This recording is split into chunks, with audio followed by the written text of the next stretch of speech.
அஸ்ஸலாமு அலைக்கும் வரஹ்மத்துல்லாஹி வபரகாத்துஹ். அல்லாஹ் நேசிக்கிறான். அல்லாஹ் யாரை நேசிக்கிறான்? அல்லாஹ்வுடைய தூதர் ஸல்லல்லாஹு அலைஹி வஸல்லம் சொன்னார்கள், அல்லாஹ்வை அஞ்சக்கூடிய போதுமென்ற மனதுடையவர்களாக வாழக்கூடிய அல்லாஹ் மறைவில் வாழக்கூடியவர்களை அல்லாஹ் நேசிக்கிறான்.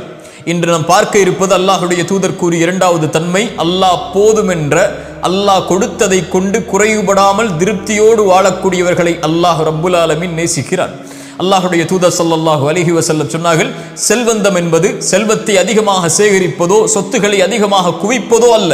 செல்வந்தம் என்பது அல்லாஹ் கொடுத்ததை கொண்டு திருப்தி அடைந்த உள்ளத்தோடு வாழ்வதுதான் செல்வந்தம் என்று அல்லாஹ்வுடைய தூதர் ஸல்லல்லாஹு அலைஹி வஸல்லம் உலக மக்களுக்கு ஒரு அடிப்படையை சொன்னார்கள். நிம்மதியோடு வாழ்வதற்கு கோடிகளை வைத்திருப்பவர்களும் இன்று நிம்மதியோடு இல்லை, கோடிகளை தேடிச் செல்பவர்களும் நிம்மதியோடு இல்லை. நிம்மதியுடைய வாழ்வை வாழ்பவர்கள் அல்லாஹ் எதை கொடுத்தானோ அதை கொண்டு திருப்தி அடைந்த உள்ளத்தோடு வாழ்பவர்கள் மட்டுமே.